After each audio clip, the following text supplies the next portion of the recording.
Hi అండి, అందరికీ welcome back to our channel wow kitchen. ఈరోజు మనం చాలా టేస్టీగా చాలా హెల్తీగా ఉండే చాక్లెట్ డేట్స్ తయారు చేసుకుందాం. ఇవి పిల్లలకైనా పెద్దవాళ్ళకైనా చాలా బాగా నచ్చుతాయి. ముందుగా స్టవ్ పైన ఒక పాన్ పెట్టుకొని అందులో దాదాపుగా 10 జీడిపప్పు 10 బాదం పప్పు వేసుకొని బాగా క్రంచీగా అయ్యేంత వరకు ఫ్రై చేసుకుందాం.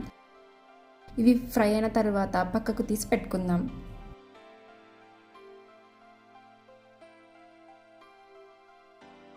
ఇప్పుడు ఒక గ్లాస్ బౌల్లో డార్క్ చాక్లెట్ని తీసుకొని చిన్న చిన్న పీసెస్గా చేసుకొని అందులో వేసుకుందాం. తర్వాత స్టవ్ మీద ఒక స్టీల్ బౌల్ పెట్టుకొని దానిలో కొద్దిగా వాటర్ యాడ్ చేసుకొని వాటర్ కొంచెం వేడయ్యాక దాని మీద ఈ గ్లాస్ బౌల్ని పెట్టి డబుల్ బాయిలింగ్ మెథడ్లో చాక్లెట్ని మెల్ట్ చేసుకుందాం.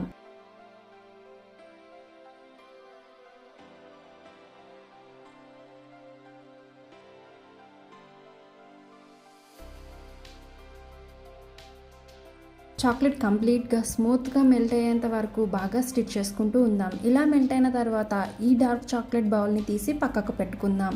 ఇప్పుడు అదే విధంగా ఇంకో గ్లాస్ బౌల్ తీసుకొని అందులో వైట్ చాక్లెట్ పీసెస్ యాడ్ చేసుకొని దీన్ని కూడా వేడి నీళ్ళ మీద పెట్టి బాగా మెల్ట్ చేసుకుందాం.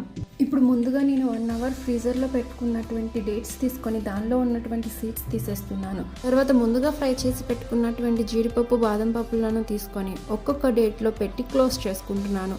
ఒక్కొక్క డేట్లో ఒక్కో బాదం పప్పు లేదా ఒక జీడిపప్పు పెట్టుకుంటున్నాను.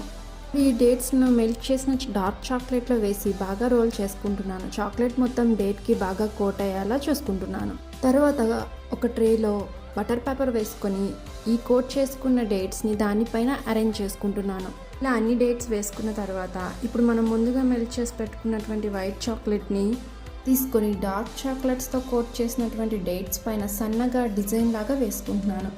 ఇలా చేస్తే చూడడానికి చాలా అట్రాక్టివ్గా ఉంటుంది. ఇప్పుడు మిగిలిపోయినటువంటి వైట్ ఇంకా డార్క్ చాక్లెట్స్లో ఫ్రై చేసినటువంటి బాదం జీడిపప్పులు డేట్స్లో పెట్టుకోగా మిగిలినటువంటి వాటిని తీసుకొని ఈ డార్క్ ఇంకా వైట్ చాక్లెట్స్లో వేసుకొని బాగా రోల్ చేసుకొని కోట్ చేసుకుని వాటిని కూడా ట్రేలో పెట్టుకుంటున్నాను. ఈ ట్రే మొత్తాన్ని ఫ్రీజర్లో దాదాపు 3 to 4 అవర్స్ ఫ్రీజ్ చేసుకుంటున్నాను.